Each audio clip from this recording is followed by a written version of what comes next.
for the Power 3 podcast, and we're here for the NFL week recap of week 4.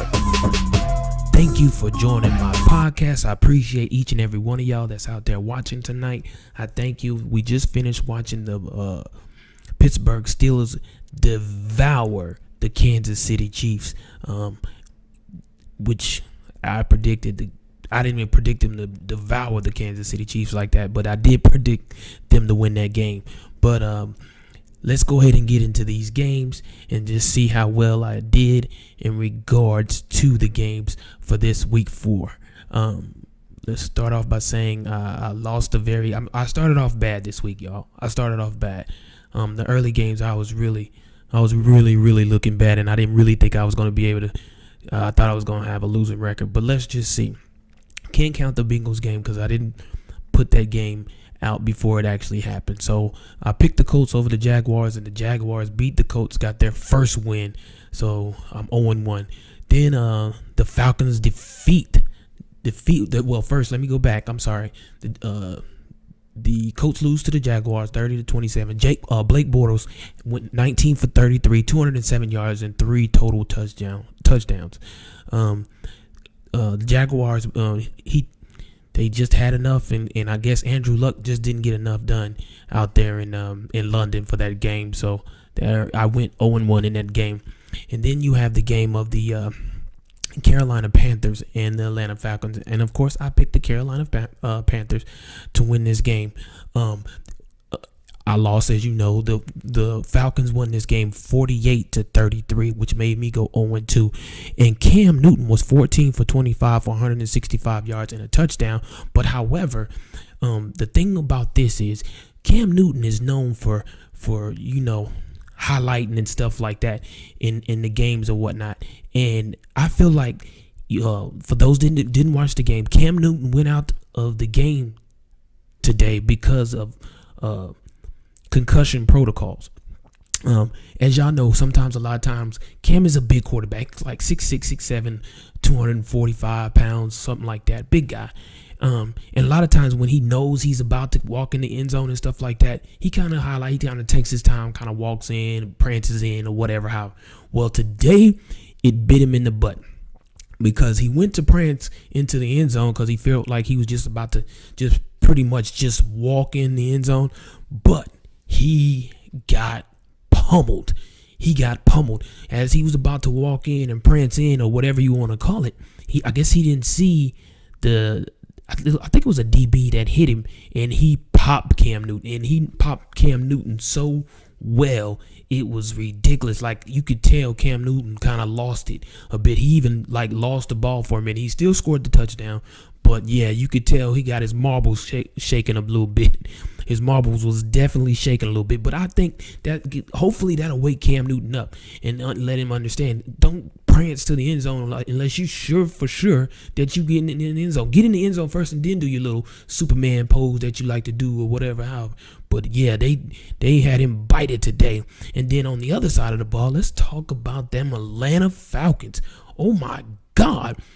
Matty Ice, that's why they call this man Matty Ice. He threw for 503 yards against the Carolina Panthers. Now, mind you, this is the Carolina Panthers who was in Super Bowl 50 against the Denver Broncos. Now, they did lose Super Bowl 50, but 503 yards and 4 touchdowns for Matty Ice. Matt Ryan had a game. Whoever had Matt Ryan on their fantasy, wow. Mad points. He had to put up at least 50 points, 50-something points, easy, if not more, because he put up 503 yards. But not only that, they had a receiver who made history as well. Julio Jones had 300 receiving yards. The only receiver the sixth receiver in NFL history to have 300 yards in a single game. 300 yards. This man, oh my God, man. Like, the first time they had 300 yards in a game, only 6 receivers has done that in the history of the NFL. That's a huge feat. One being Calvin Johnson, Megatron, of course. But my God, Julio Jones went bananas on him. 300 yards, that's crazy. So, yeah, I was 0-2 for that game. Then, moving on to, the Raiders game. I was 0-2, and then the Raiders game, I picked the Raiders over the Ravens. They won by 28-27. That was a very, very close game, but Michael Crabtree had an amazing game for the Raiders. He had 7 receptions for 88 yards, but he had 3 touchdowns. Derek Carr was 25 for 35 for 199 yards and 4 touchdowns. They had an amazing game. So I was 1-2.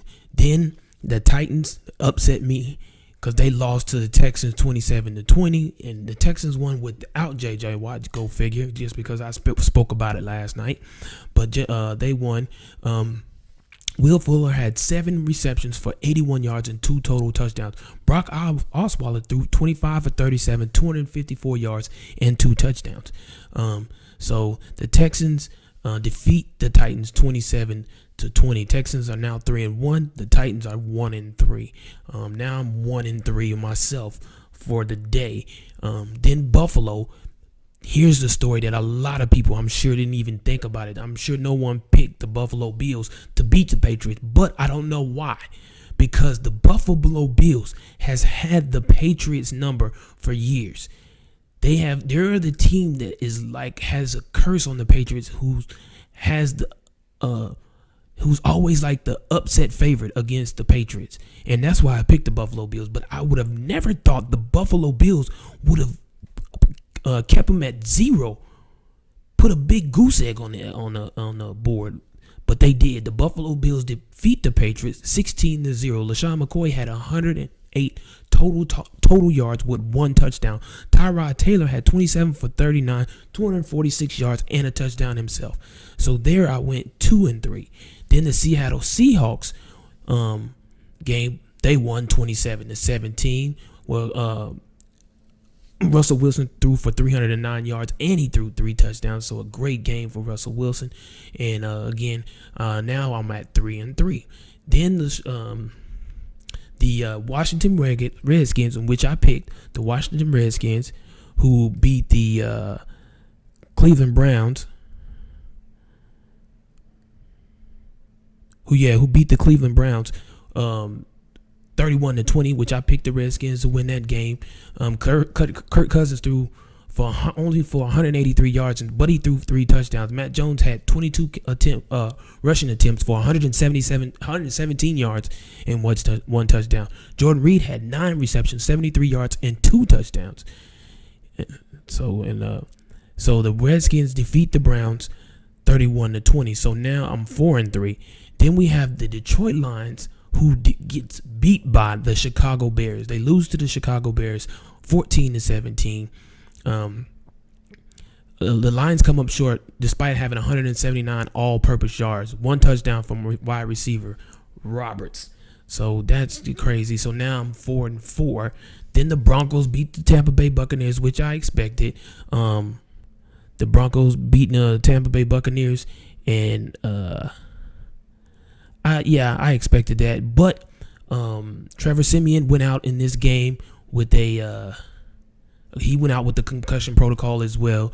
Demaryius Thomas had 6 receptions for 94 yards and 1 touchdown. Emmanuel Sanders had 8 receptions for 88 yards and 1 touchdown. And the Broncos over the Buccaneers 27-7. So that made me 5-4. And then we had the Rams playing the Cardinals. I picked the Rams to defeat the Cardinals, upset the Cardinals, and they did that. They won 17-3. The Rams won 17-3. Carson Palmer threw 23 for 36 for 238 yards, 1 touchdown and 1 interception. Floyd had 3 receptions for 36 yards and a touchdown. Casey Keenum had 18 for 30 for 266 yards, 2 touchdowns, and wide receiver Quick had 2 receptions for 69 yards and 2 touchdowns. So there you have it. I won that game as well. And then you have the New Orleans Saints, in which I picked as well to defeat the San Diego Chargers. And this was a close game. The Saints defeat the Chargers 35-34. That gives the Saints their first win of the season. And like I said, I picked the Saints. Drew Brees threw 23 for 36 for 207 yards, 2 touchdowns, but he had 2 interceptions as well. Phillip Rivers threw 28 for 43, 321 yards, 2 TDs, and an interception. And Gordon had 19 rushes for 36 yards and 2 touchdowns. And the Saints defeat the Chargers 35-34. And then last but not least, we have the Dallas Cowboys playing the San Francisco 49ers. I picked the 49ers, unfortunately, and the Cowboys came out with the win, 24-17. Quarterback Dak Prescott threw for 252 yards and 2 touchdowns. So, and then we all know about the Pittsburgh Steelers and the Kansas City Chiefs game where Ben Roethlisberger threw for 22 for 27. My God, he only had 5 incomplete passes. Wow, 22 for 27, 300 yards, 5 touchdowns. And Antonio Brown had 4 receptions, 64 yards, and 2 touchdowns. Yeah, I don't know where the Chiefs were in this game. Andy Reid, I'm sure he's quite upset, about his Chiefs, but they lose 43-14. So with that being said, that put my overall record for today. Let's see. Let's look at it. 1 and 2, 1 and 2, 1 and 3, 2 and 3, 3 and 3, 4 and 3, 4 and 4, 5 and 4, 6 and 4, 7 and 4, 7 and 5, 8 and 5, 8 and 5. That's where I'm at, 8 and 5. So hopefully tomorrow I'm going to give you my pick for the Monday night game between the New York Giants and the Minnesota Vikings. I'm gonna give you my pick, so hopefully I can go 9 and 5 tomorrow. Once that game is over, that game is on ESPN tomorrow, Monday at 8:30 p.m. Pacific time, 7:30 Central time. But it was some good games today. A lot of injuries, though. A couple of, as we talked about, Cam Newton's doing the Cam Newton is doing the concussion protocol. We have Trevor Siemian doing the concussion protocol.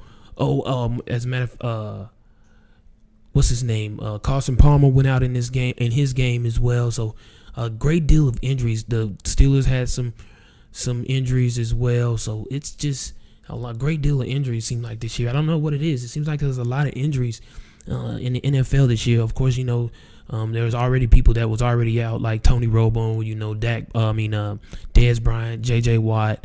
A lot of people were a lot of players were already out. So it just seems like a great deal of injuries. I know what a lot of people are anticipating, especially after what happened to the Patriots today. I know a lot of people are anticipating Tom Brady's return because he did. This was his last suspension game, so he will be back next week for Week 5. If they don't have a bye next week, but I believe he's back next week. I do know this was his last suspension game, so I'm sure they're ready to get Tom Brady behind the center once again, even though they are 3-1 right now. So looks like right now, as it stands, we know the Philadelphia Eagles are still undefeated. Who else did all? The Broncos are still undefeated, and I'm sure Minnesota's still undefeated until we'll see tomorrow. Minnesota's still undefeated. The Broncos, Philadelphia, and who else? That may be all the undefeated teams because everybody pretty much now after the Patriots went down today, and who else? Yeah, I think that's all the undefeated teams went down. So yeah, it's crazy. Now there's only like 2 to 3 undefeated teams left: the Broncos, the Vikings, and the Philadelphia Eagles as of right now. Just give me y'all take on what was I? It was one thing I was just about to ask. I just saw it. I lost my train of thought just that quick, man. Don't you hate that? Don't you hate when you lose your train of thought and it was something real important that you wanted to talk about, and you lose your train of thought just that quickly? I can't think of what it was either, and nothing's jarring my memory as I'm looking on to see if anything would draw my memory on what I was just about to talk about. Yeah, it's not coming to me. So with that being said, I'm not going to hold up any more of your precious time tonight. It was a good NFL Sunday, which we expected. The games are over. All we have left is now the Giants game and the Vikings game on Monday night. Be sure to tune in for that. I will be doing a pregame before that to give you my predictions like I always do, or at least like I try to do, and let you know who I feel will win the game. And then I'll do a post game right after that game. So with that being said, right now, like I said, I'm 8-5. Hopefully, if I predict correctly tomorrow, I'll be 9-5. So that wouldn't be too bad. I'll take that. I don't want to go 8-6, so I would prefer to go 9-5. So I gotta definitely pay attention and see who I'm going to pick for that game. That is going to be a good game. So with that being said, I thank each and every one of y'all for tuning in to my podcast, the Power 3 Podcast, and this is your boy, Sean Bishop. Be sure to subscribe to my channel and subscribe to what it is I'm doing in my podcast, bringing you live coverage and live footage of what my predictions and how I feel about the games on Sunday, the games on Saturday, and a few other things. So please like, share, and give a thumbs up and let me know how you feel about it. And please do, give me some comments here and there in regards to all the things in which I say in my podcast. I really appreciate that. And with that being said, I will see y'all on tomorrow for tomorrow's podcast for the Monday night game. Y'all have a great Sunday. God bless you. Good night, and I'll catch up with you. I'm out.